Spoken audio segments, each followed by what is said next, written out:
Welcome to MSP 1337. I'm your host, Chris Johnson, a show dedicated to cybersecurity challenges, solutions, a journey together, not alone. Recording. Pressing the record button now. Welcome, everybody, to another episode of MSP 1337. It's that time of the month where we have a fireside chat. It is Matt Lee of PackState joining me to talk about service provider management. Matt, welcome to the show. Man, I thought just in honor of this episode, I lit a nice dumpster fire for us to sit beside, at least in my heart, for this particular control. The way you say it makes me feel like we're homeless. We are in this case, Yeah. It feels like, because what we're talking about today is service provider management, Control 15. And I think one of the things that I'd like to start with as a quick story, Chris, is that I get on stage all the time and talk to managed service providers that serve all different types of end customers. And they always do the same thing that is human nature. They say, I wish my client would do more of the things I asked them to do to protect myself. I wish they'd do MFA. I wish they'd say yes to this, whatever it may be. And then they'll also say, I wish my service provider would do more, would give me more things, would be more apt, would follow these things themselves, would be more front and forthcoming with their own. And they're right about both statements. Sure. But it is rare they go inward and say, man, I'm not good at this either. We must all suck at this. We must all need to get better. And I think this is a control where this shows up the most, right? Is this understanding of what is it you're asking from them? And as you're doing that, think about, would that, if you inverse it, be something you could answer yourself, right? Right. Anyways, go ahead, Chris. And this is your world. So, No, it's fine. I think that, the thing that comes to mind for me is along the same lines of also thinking about when we talk about service provider management, or we talk about just conversations with vendors whose products and services we might subscribe to, or insurance, or fill in the blank. How do we interact with them? And had a conversation. Actually, this was on the Trustmark call. We had a conversation. MSP brought a scenario. They were working through their incident response planning and doing some exercises to just test out how things work, and in the event that they would need to engage insurance, what that would look like. Sure. And it took them 4 days to get a hold of the person that they needed to talk to. And well, it's a good thing they tested it, right? Because they wouldn't have found out until maybe it was too late. And their SLA of a 4-hour response time, 4 days is it doesn't matter if the SLA is intact or not. You don't have more than 4 hours when it happens.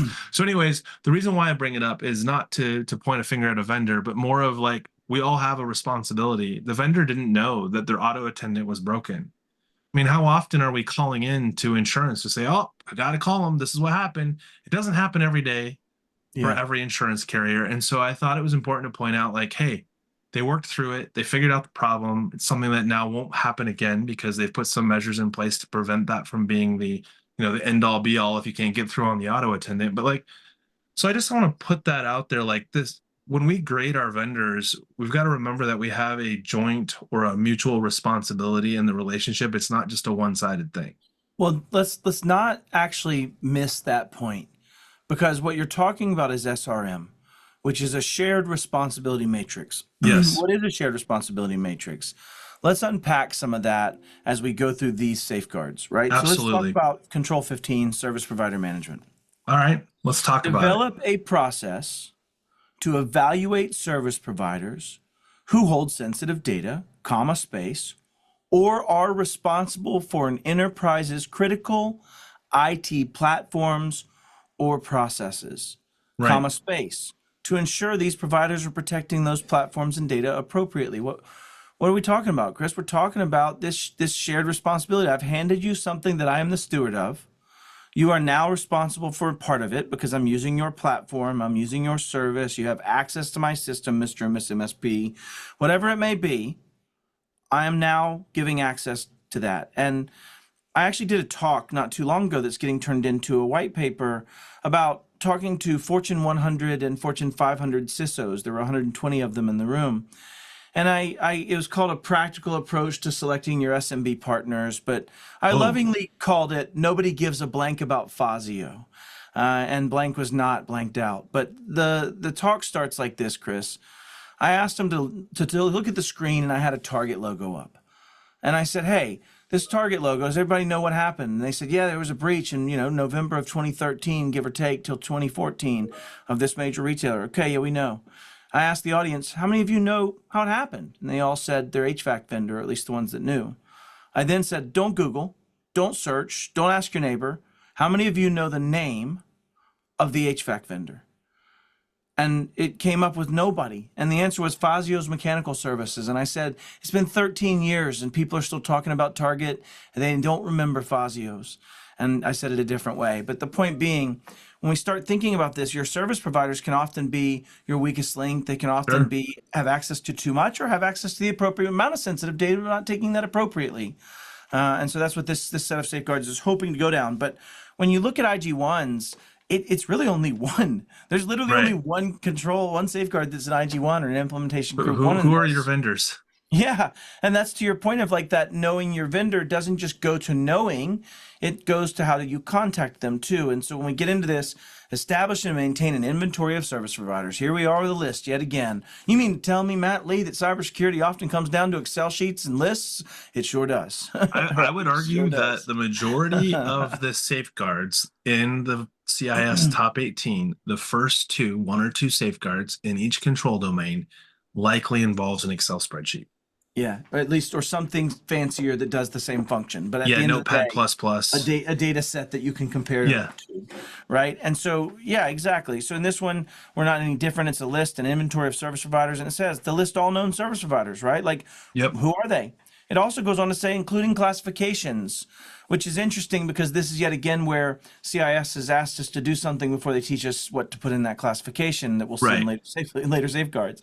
And I think it's designated fair enterprise though. contact. Yeah, go I ahead. think we should pause for a minute. I think it's important that this happens, whether it's classified properly or not. And the reason why, or how to, because I think at the end of the day, so many times solution providers don't know who all of their vendors are. And I Mm-hmm. think that's where this becomes problematic. I had the conversation the other day, like, do you have, if I asked you, hey, do you have the contact details for fill in the blank Acme Yeah. Corporation? They're like, yeah, it's here. So, just Google it. Yeah, Awesome. yeah. Great. The, While the my phone number systems are I down. found Yeah. no longer in Um, service or never uh, has been their phone number. yeah. Like these are not, It's not especially the when right you thing to need be the phone doing. number. Right. Yes. And so at this So, point it says, have your service providers have the classification, and to your point, designated enterprise contact for each service provider.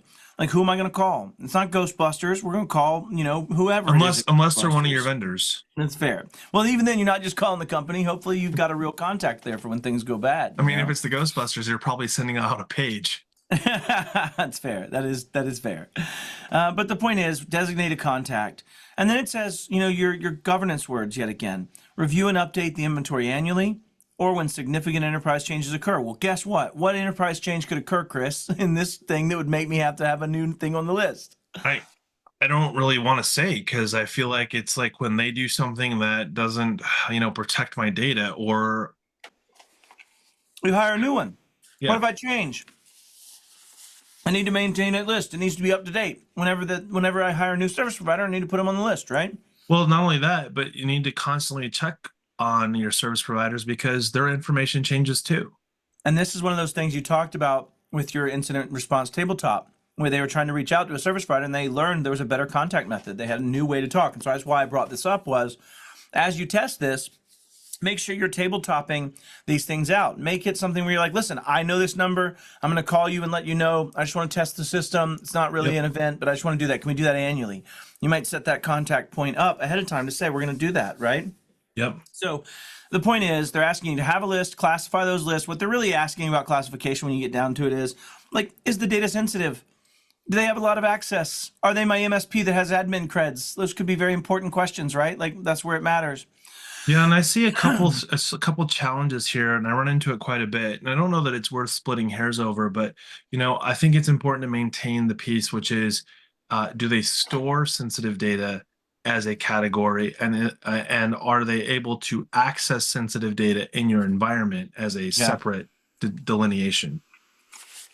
Well, those are good points, right? Like, as delineating points, knowing, is there data there in processing? Is there potential access to data? Or do they store another copy that's now made a duality Well, of this remember, we data talked set? about this already, right? So in Control Yeah, 3, in data protection, we talk about where does my data flow? And yeah. if we have a clear understanding of where data flows, unless it's just staying in a little, circular box that is my It's in the Large home, Hadron Collider. It's yeah, just right. spinning around, Just does spinning nothing. around. Yeah. Then maybe you don't have a very long list of vendors, but everybody that I've talked to, even the ones that are adamantly like we've consolidated down and we're continuing to minimize, like, oh, where are you I at? was in Oh, the 40. 60 application range with 170 employees. Like And I that's the haven't way it seen worked out. anybody yet below 30 that I've talked Yeah, to, yeah. big or small. And 30 by that I seems mean to service be, providers, right? yeah, Obviously. yeah, absolutely, yeah. So, All right. Dead Horse 15.2, establish and maintain a service provider management policy. Good So grief. Pretty are we clear. noticing a trend here in 15? That maybe all of 15 could be policy oriented, that there are no technical controls in 15. And a lot of people ask me, like, what is how should I manage my service providers? What's my way of managing providers? What's that? A lot of it gets clarified here of what needs to be in it, right? Like I need classification as a process, like a way to actually classify those service providers, an inventory, right? Something to maintain the inventory, Yeah. just a process to make sure that 15.1 stays up to date, right? When Well, yeah, it's a Sally quits at the pattern. provider, I need to Your have somebody process and update that. procedures. Yeah. I Yeah, mean, obviously, you're right. not going to do a very good job of managing your service providers if you don't check in with them. Yeah, exactly. Assessment. And now Right. this one we'll get back to in a sec. Monitoring and then decommissioning of service providers, right? When I get rid of one, how do I get rid of it? How do I make sure I've gotten rid of it? What is the effective amount of getting rid of it? And this really does give guidance to how I modify 4.1 for how I configure systems if I've removed a service provider. Right? As you start thinking about some of these options.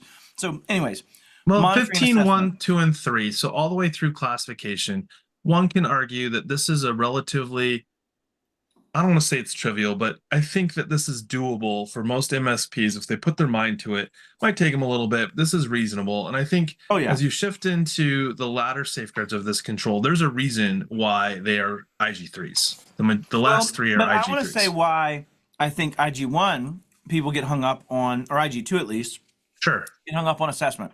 And that's why I paused to talk about assessment last in the service provider management policy. And the reason is when you think about how to assess somebody, everybody gets hung up in the details of perfect. Like, what is perfect? I don't have any guidance. What must I have what must I have? You get to define that.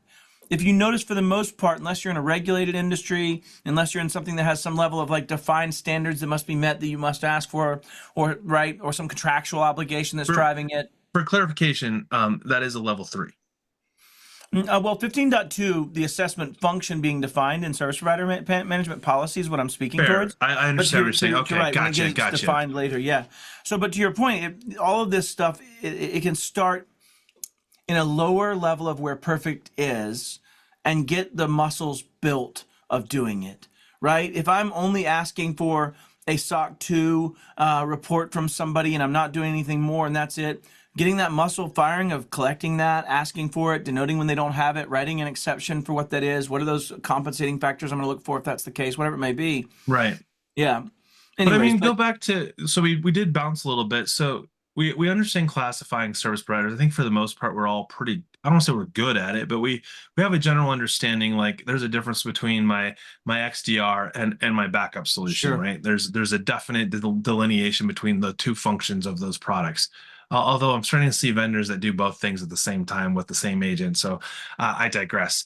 But when we get into like contracts to include security requirements, and then in 15.5, assessing of the service providers, I truly think this gets really complicated really fast, because I don't think that for the most part MSPs in general have been truly educated on how to do the assess process without just really making it a vendor mad. Yeah. Give me this information. They're like, sign an NDA. And it's like, well, what is it that you really want to know about the vendor in the context of assessing them from a security standpoint to ensure that they're going to be able to meet the requirements that you've called out, say, under your security requirements? Yeah. Well, and when you think about it, like if I get what you're saying about this, like you're asking for a SOC 2, the vendor says, sure, you got to sign an NDA. You get the SOC 2, you check the box, you file it, and you're good. Right. Did I you think read I it? would I would love to like put a Willy Wonka's golden ticket or like give my house away in paragraph 4 of the third page or something to the Yeah. first reader that responds because nobody reads them. They're filing them away and just saying check the box, right? But I could have scoped that sock to whatever controls I created, Yep. however efficacious they are, however they're going to really serve that. And someone's just assessing, am I doing them and are they like meaningful to some extent? But really, when you start looking at that, those SOC 2s are often scoped poorly, the controls are inadequate, and it's funny because there's a meme that goes around that says, every breach in the last 5 years has had a SOC 2, right? Right. Like, and that is the reality. So when you're talking about this, what I love about the way CIS has written this last control, and we probably ought to go back over the others, but in Sure. 15.5, when we're talking about assessing service providers, consistent with the service provider management policy. This is where they link it back to make sure your policy is governing, to your point, Chris. They're Sure. following a process to do this. Assessment scope may vary based on classification. Like if you are my SOC and you are doing my security operations, I might assess you at a higher stringency than if you were providing me with paper on Thursdays, right? Like we might have a very Right. different world. And so you may have to say, when you get into it, it says assessment scope may vary and may include a review of standardized assessments. It doesn't say collection. It doesn't Right. say checkbox of standardized assessment. It says a review of them or other appropriately rigorous processes to include customized questionnaires, which means you can write your own stuff. Yeah. You can write whatever the hell you want. But It you also doesn't find matter. vendors don't Okay, go, sorry. necessarily respond to that Take that with a grain of well. salt, by the Yeah, way. when I give them the questionnaire, right, they're not so quick. Like so, and I think that's an area where I think CompTIA and the direction of the trust mark, especially as we get into vendor profiles, obviously our goal along those lines is to help remove some of the friction between service providers or solution providers asking their vendors, service providers to help them. And so, I Yeah, actually was spending more time than I like to admit, and I had some help from some of the team over at Choice Cyber, but I went through and I mapped all of the crosswalks where CIS crosswalks to SOC 2, and sure. then I reviewed and we've got all of the ISO safeguards in the trust mark that match. We've also mapped those into SOC 2. And one of the things that I uncovered is that in order to truly satisfy the ISO safeguard or the CIS safeguard, in many cases, you had to satisfy two, three, four SOC 2 safeguards in actual to meet that requirement. And Yeah, then you're looking at what was the scoping that was in the SOC 2 safeguard. And one of the things that often comes up is more of a 10,000-foot level of sort of seeing a general direction that would imply doing it the way we're calling it out through the CIS or ISO safeguard. yeah, And so while we see a path of success of being able to say, hey, assuming your scope does facilitate an understanding from the trustmark certification process that you did do due diligence across more than just the bare minimum, yeah. then we don't want Well, you to have to reinvent the wheel for those let's safeguards that do match. let's tackle scope. Let's say Right. you have scope down to a system that is what's under this scope that meets the need. They're Sure. still interconnected. They still Right. have different dependencies and access depending on how you've built this. It's likely not you building a complete enclave that functions No. separate. And so you try to then pick. And what I'll say is the threat actor says, long hair don't care. I'm going to attack Right. you wherever you are, wherever I find. I do not care Right. if you defined it in the scope or not. I don't care if I get it through a different way of pushing two truck bumpers together and laying a jack handle over the positive Right. terminals. We're I gonna don't get that care. charge. We're going to get her started, right? And I think the point is like, when you get into this, what I love about 15.5, to bring this back to home, is Sure. it says you standardize assessments but review them. PCI DSS, SOC 2 are specifically called out right here in this. But then, or other appropriately rigorous processes. But you're now saying, like with Trustmark, we hope it becomes with the vendor profiles, that trusted resource that's standardized, and review becomes to mean that we're this very assessed platform. You know where we're going with it. Right. But the point is you can also create questionnaires, and I did. But to your point, that creates friction because everyone has a different questionnaire and they're asking for different things and they want them a different way and they have different demands. And so it's very hard to scale and normalize that. And I think what you're doing with or what we're doing, I always forget, but Yeah. what we're doing with CompTIA Trustmark vendor profiles Yeah. is very much in that vein of solving some of that I mean, normalization. and this is what channel program is doing, right? Like they give you the ability to see things that have already been answered. And if you can Yeah. accept those questions as truth for your organization, Yeah. you're not creating friction with a vendor who has already answered the questions once. Why make them answer it over and over again? Yeah. And the interesting part about that too, not to delve off into another topic, is the only way that works is if the crowdsourcing is accurate, valid, and on equal footing of their capabilities of understanding the answers that have been given. And And so, continuously yeah, participates in yeah. reevaluation. I think that's the challenge with that model. I think you have to make sure that you've normalized the end consumer that is actually reporting, and also the time basis and aging of such information based on delineations. I think it's very Yeah, so tough. this doesn't Yeah. turn into Wikipedia, right? Like, well, the last person to update this Yeah. 8 years ago, with their new version of the facts, and no one else has bothered to validate or Yeah. verify that it's true. Yeah, I think But that's, if done well, yeah. it could be very valuable. I think what I I'm think getting to though without it, we're is, in trouble too. I don't know that there's an well, easier way to do this. I think there has to be a minimum standard of the people doing it too. Right. And I think, to your point, with the whole purpose of Trustmark, is us self-adopting a minimum standard to say, I know enough to be here and have this conversation, in my opinion. Like, So, uh, 100%. I would yeah. use the nose thing, but no one sees that. Then we can see that on audio, right? Uh, Okay, so so we've we covered got two around a bit. left. 15.2, we went into establish the policy. Yep. 15.3, and all of these feed back to 15.1 and 2, right? They set Right. that policy. 15.3 was classification. And to your point, characteristics you get to pick could be such as data sensitivity, data volume, availability, applicable regulations, inherent risk, mitigated risk, assuming you've done any of these conversations. You kind of hear a pattern of Yeah. like calling out the CIA triad, right? Like it's You it's are, all of right? those things. Yeah, CIA and the dad side of it, right? The Yep. disclosure, right? The dad, the baddie side of the triad Right. being called out, right? Okay, 15.4, we have to make sure that the contracts actually have security requirements, and that's tough to do. Sometimes you're on the bottom end of that stick.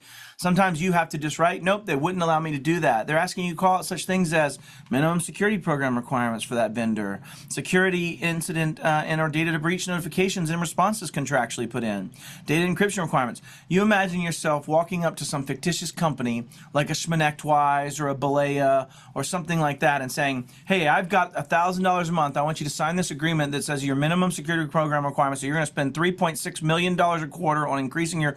You imagine how that Yep. conversation goes. You're very much, and this is part of, if I'm honest, this entire control in my mind, 15.4, to get on my like pulpit, is very much part of this mantra in National Cybersecurity Directive in Part 3, talking about how the EULA often protects and removes all liability for the company away from the constituent victim of their actions, right? And, Right. and you see that playing out. So I don't think this is solved by us. I think you have to have a way that you process this yourself.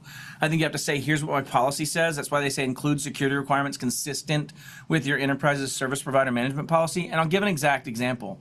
My initial requirement for a vendor was you had to offer MFA that allowed me to bring my own MFA source, whether that be XML, SAML, other methodologies, webhooks. I don't care how that plays out. I want to know that I can bring my own MFA. But then a year later, we changed that to say, no, now it must be SSO. I must require 5.6 and 6.7 to be met. Therefore, I'm going to ask for SSO. And so you could see that these requirements that you're asking for people could be functional platform requirements. They could be security requirements of their own actions. And I'd also like that to ultimately be somebody saying you as a vendor must have a security trust mark.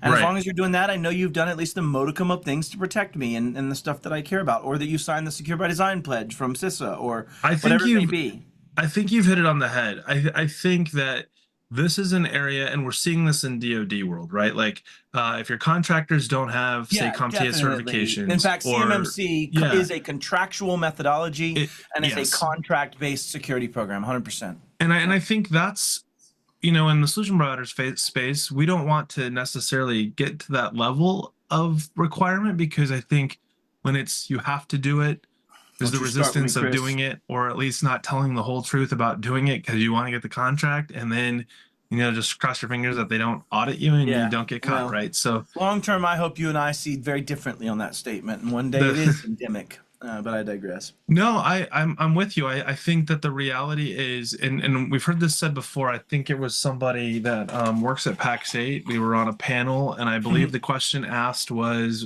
you know, where do you see the success of solution providers? Do you know this guy? Like, what's the success look like? I think it was Henry Tim that may have asked this question Yeah, actually, and the just guy that because answered might have been a guy named Schmat Me or yeah, something. I that think that's might it. be, that Yeah, might be. yeah. And I think the words were half of you will no longer be here, and that is success. To Because be fair, I said half of us to be more nuanced on the side of the yes, loser. That way I made it feel fair. better for that person. But I mean, in But I fairness, said you're half of talking us specifically wouldn't be about in the solution room. providers, and I think that what things like CIS framework, the trust mark, CMMC, they're saying you shouldn't be able to just play in this space if you're not taking security serious Amen. and doing what you can to improve your cybersecurity That's posture. all you have to do. That's all you have to do. That's Cyber it. hygiene doesn't mean perfect. It doesn't mean you We take a all shower suck at every day. this. Be Yeah, one of the ones that's not sucking next time. yeah, That's it. right. I clicked on That's the it. link. It was a Yeah. good deal. I clicked on it. I'm sorry, right? Like that's where we're at. All right, we got two All right. controls left. Or we did 15.6. yes. After you've established this thing that you say you must ask of them and you hit this, right, Chris, of going, I hope they don't audit, I hope they don't audit, make it part of it. Make the fact that I'm going to monitor you. I'm going to reassess. I'm going to ask you to provide evidence. I'm going to make you do this. I might monitor you. I think they get into weird places here because some of the suggestions are like dark web monitoring on my vendor. I don't know. I don't know if But that's let's the go back in answer. time, or let's rewind back to previous control, and Yeah, it's fair. you're just gonna have to put me on which one it was exactly because I can remember what it says. But one of the things it says is where do you get your information about cybersecurity, and it talks about things like you could use like the ISAL from CompTIA, Yeah. or you know, but like if you are doing those things, you should be able to bake that into right here monitoring your service providers because that should be some of the keyword information you're looking for. Yeah, and this comes up too. Like, think about slash and grab, right? Think about Cyclops Blink. Think about even Hafnium and some of the extensibilities from Proxy Not Shell, Proxy Not Log On. Think about the major plays, the major hit list of vulnerabilities out there, and some of those things that turn into compromises, the SolarWinds, the Kaseya's, the those aspects of it where there were legitimate compromises, legitimate supply chain problems, legitimate things that caused problems in that Yep. world. Like being able to monitor that real time and start isolating and containing the access, how cool would it be to be able to go, you know what? Maybe we need to disable this particular service right now as an RMM until we can get this figured out. I mean, And this it is a also perfect comes into example of the API challenges. yeah, I mean, there's lots of things to talk about that get Oh, very for detailed sure. into this. But my point being is like monitoring service providers needs to be something that's part of this, so that you can take action, so you can ensure they're actually doing the things you've asked them to do, right? I think that this is also another one of those that is limited by the amount of spend, the current contractual wins, the current Yeah. EULAs of the world. There's still a lot of problems with this safeguard, and it's very idealistic. We've But I got would three say minutes. coming up with something that you can do there. Okay. Sure. But the point 3 is, it's minutes. asking you to monitor. And 15.7, God bless 15.7. I really hoped that I wouldn't This have to say this, Chris. But this one Jesus, when bothers you me. get rid of one, uninstall that crap. That's it, boys and girls. Look at a process to securely remove their access, to understand that the data was there is destroyed, to do the things that are necessary. Terminate data flows, user accounts, service account disablement, secure disposal of the data that was in those systems. Like, come on, bro. Okay, I'm And done. You. I think there's one that you didn't say but you kind of implied, and that is prove that you are no longer in my system. Yeah. Like, are you still billing me? Yeah. Are you still accessing my environment? Do you still push Did you updates even leave though maybe an old Screen yeah, Connect agent running that you didn't clean up that turned into my client's demise? Like that happened on more right, than one occasions. for sure. Somebody that's not doing their due diligence and due care. And that is one of the things I'll leave people to think about, right? Because we're wrapping this up. And that is, who owns that? Who owns the proof? Is it me that should gather it and look for that evidence and own that evidence? Or is it they that should provide it? Or is it a shared responsibility? And if I you think think we about should each of your always imply the providers, latter. where is that? Yeah, I yeah. think we always have to go to shared because if we don't, we're just asking for trouble because that means that if I say it's your responsibility, then I'm playing the card of ignorance. I am playing the card of no, no, no, that's what I pay you for.